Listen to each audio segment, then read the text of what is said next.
Did you know that 3D printing is revolutionizing the way we build houses? Imagine creating an entire home layer by layer, like printing on paper but on a much larger scale.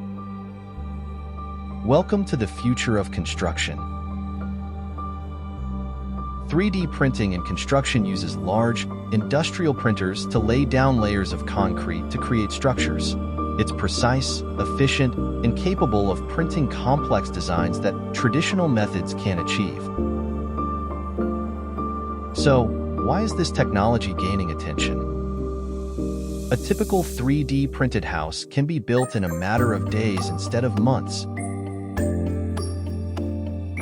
It minimizes labor costs and reduces material waste, making housing more affordable.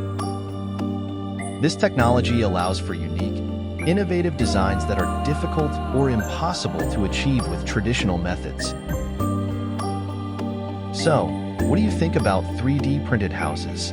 Are they the future of construction or just a passing trend? Let us know in the comments. Thanks for watching.